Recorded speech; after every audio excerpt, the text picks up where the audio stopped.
Assalamu Aleikum. Welcome back to BAKHASHWEIN'S kitchen. Last time I showed you how to prepare my own kind of butter chicken, and I liked the response. So for those who haven't watched it, please go back, watch it, subscribe, follow me on Instagram at BAKHASHWEIN'S kitchen, and share with your friends. And today we'll be making you pudding. Generally it's pudding, so podini uswahilini kwetu. So I'll be showing you how to make that. It's simple, easy, and doesn't take much time. So with podini, the good thing about it is that it's very easy to make, and it doesn't take much time. Basically, all you need is about 3 to 4 ingredients, depending on how you want to make it. So for me today, I'm making it as simple as possible for everyone there, everyone watching at home, so that you can make it easily for anyone. It will be easy for anyone. So you only need about 3 to 4 ingredients, which is sugar and milk and 4 eggs. Today we are making 4 egg podini, but you can make it however you want it. 6 eggs, 8 eggs, 12 eggs. You can make it however you want it, however kind of quantity you want it. And for me, I'm a sweet tooth, so today I'm making a 4 egg pudding, and for that we need 4 eggs and 1 packet of milk, 500 ml.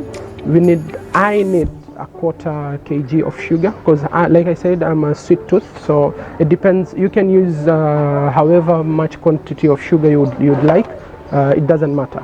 And we have egg yolk color food and some ground cardamom, iliki. So we're going to start with the first step, which is actually very easy. You can start with any step from here. The first step usually is to caramelize the sugar.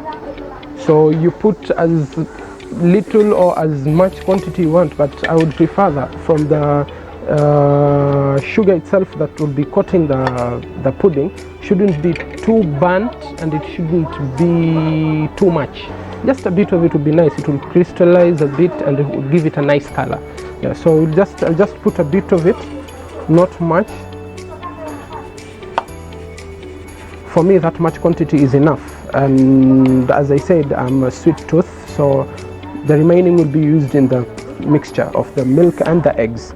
So next, what I'd like to do before I put my sugar on the heat to melt it, what I'd like to do first is I take my milk. This is 500 ml of milk, so pour it in my sufuria like so. Put the amount of sugar that I want. That's enough for me. Then I'm going to go in with a bit of the ground cardamom, so that you can give it that aroma. It gives a nice, very nice aroma. The more you have it in, the better. It doesn't harm you in any way. This is also a medicine. Islamically, it's a medicine. So what we're going to do is I'm going to put this on heat so it can boil. So before we do that, as I have everything here ready with me, I'm going to beat my eggs. So sometimes people wonder a lot about this. So generally I put the food color just to give it a bit of color and make it a bit bright. You know, see isifanye ikae just egg color. You know, so you just put a pinch of it. You don't need much of it, just a little bit of it, just to change the color of the eggs. That's it. You don't need much of it. So for me, that much is enough. And I'm going to beat my eggs and whisk them properly. Slowly mix them properly.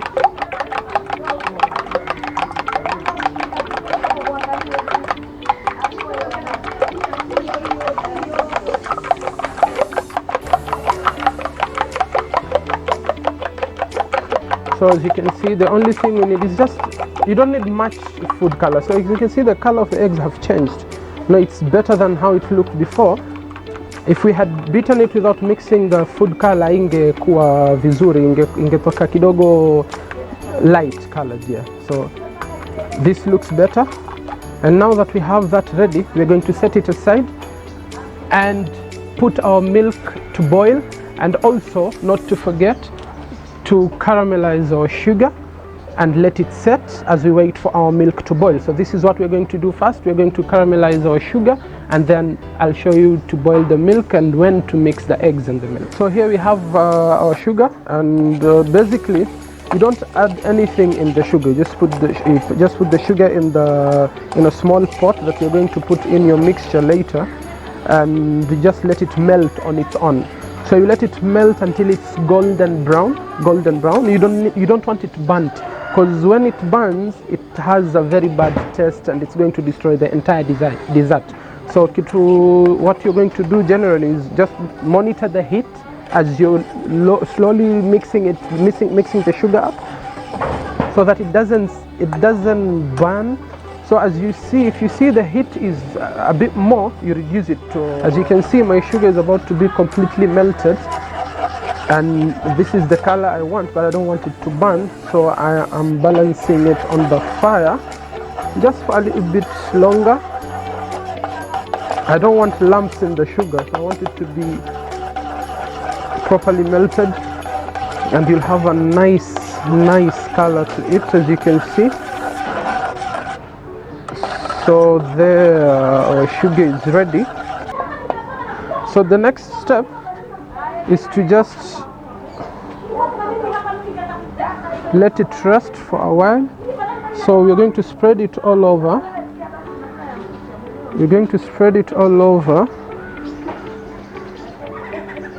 So when it dries up, it becomes solid and it crystallizes. Once it crystallizes, ukiweka maziwa and put it back in the heat, it forms nicely into the mixture. So this is how we want it to be. This is the color we want it to be. You see, it's golden, it's not burnt, it doesn't have any funny smell, just looks nice.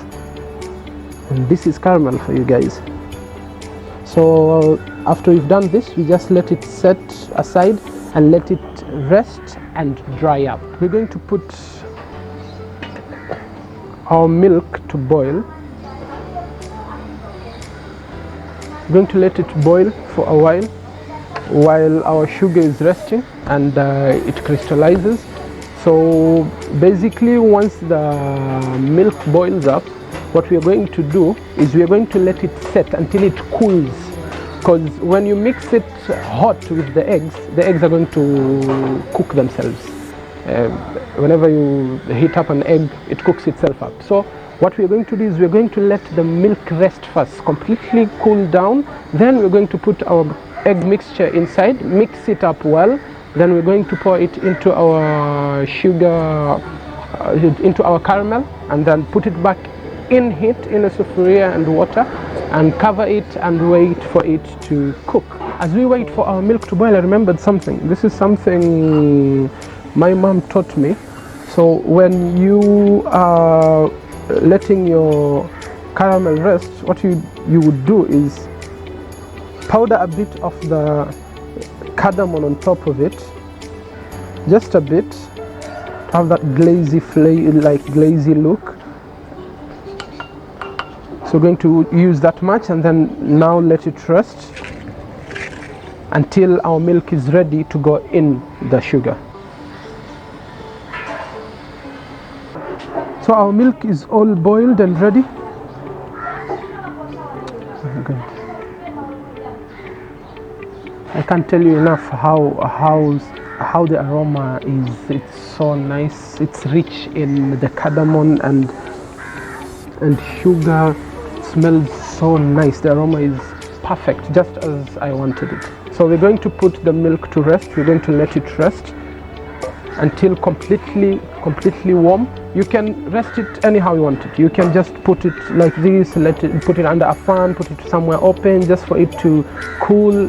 Unaweza also, you can put it inside a bath of cold water and it will do the trick. So for me, I'm just going to let it rest for a bit, and my sugar is also cooling down so that I can mix my eggs and my milk once it's all set. So our milk is finally cool. It's finally cool. So now it's time to sieve it and mix it with the eggs that we had set aside earlier. So what I'm going to do is I'm going to sieve the milk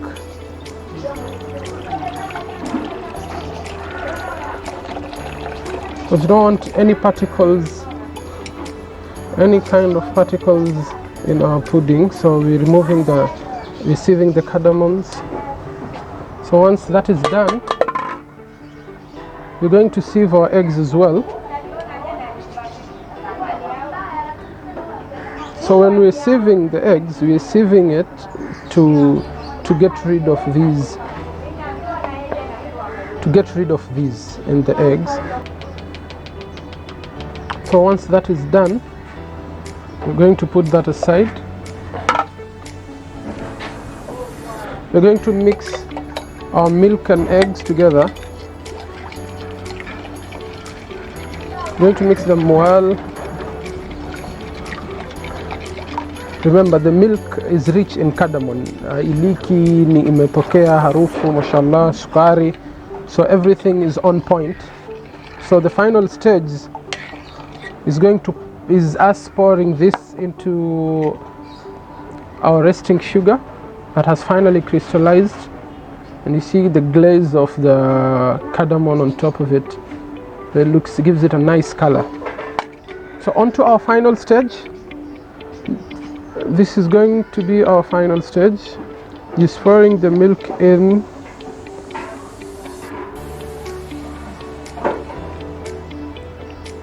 So once that is done, we're going to cover it up nicely with aluminium foil, preferably if you have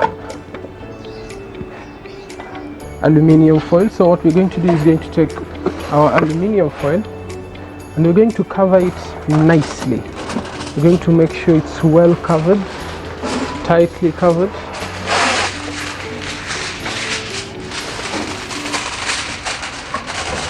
So basically at this point, you can use any source of heat. If you have an oven, you can use an oven. If you prefer using a gas, you can use a gas.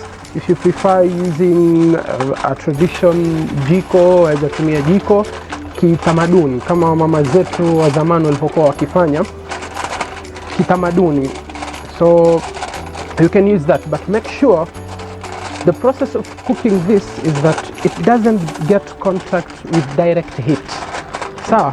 So once it's covered, you dip it into a bath of water.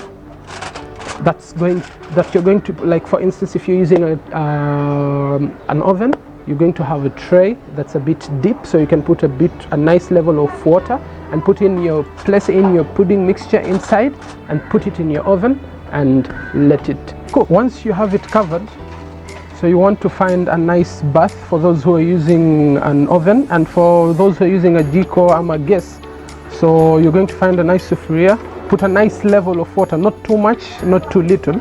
Then place in your pudding mixture that is nicely covered and place it on heat. So basically what's going to cook the pudding here is the water, the heat from the water, because it's not getting direct contact from the heat. So what's going to cook it is the heat from the water. The steam is going to cook the pudding and make it good and nice.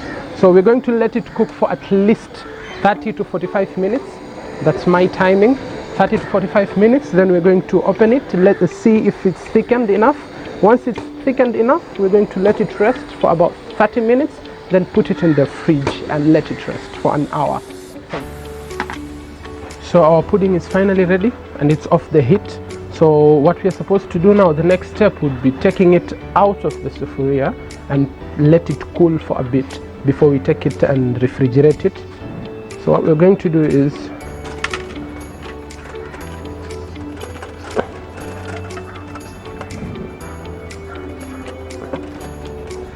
we're going to let it out, let it cool a bit. So basically I will put it in the fridge for about an hour, but it depends. If you want to have it as a late night snack, you can leave it over in the fridge for as long as you want and have it later at night as a late night snack. But for me, I'm going to leave it in the fridge for about an hour so that it's going to it's going to just thicken a bit and it's going to be cold when you have it. And you want to have it cold. It's nice when you have it cold. So see you in an hour. We're going to leave it here for now for about 10 to 15 minutes so that it just cools. Then we put it in the fridge for about an hour. See you in an hour so that we can tell you how it turned out. Finally, our pudding is ready. 1 hour sitting in the fridge. It's rightly cold and it's ready for me to show you how to flip it over. We have to make sure that we are very delicate, very careful, because it's delicate. While flipping it over, it might break.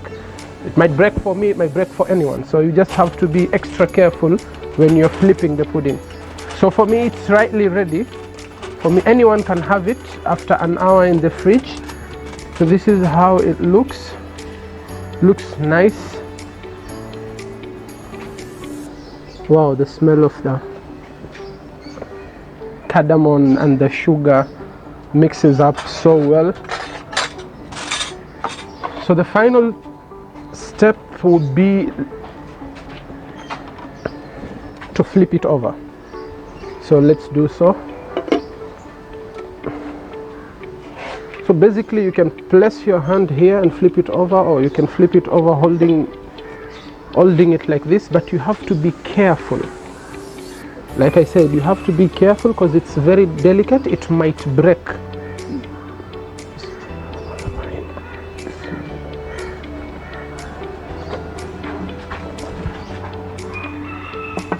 So there we go. Let's see how it turned out. Fingers crossed.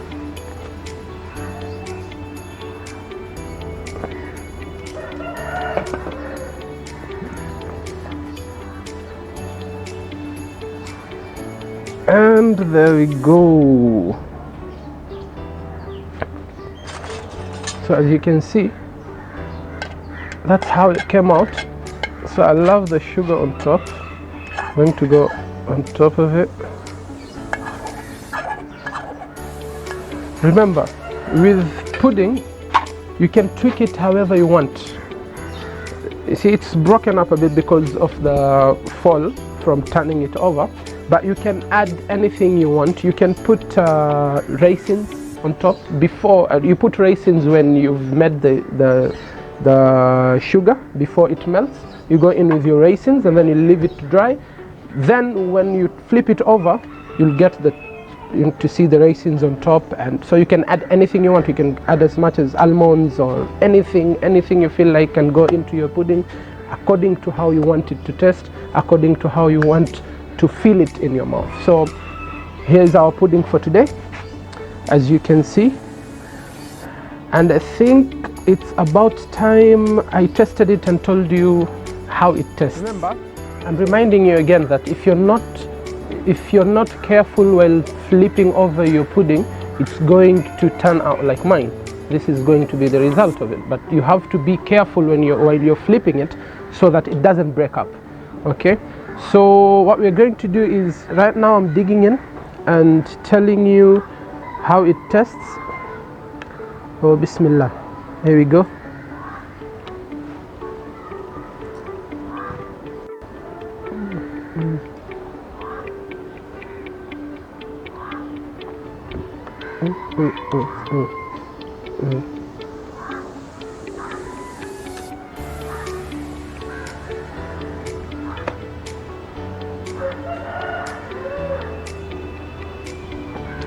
So the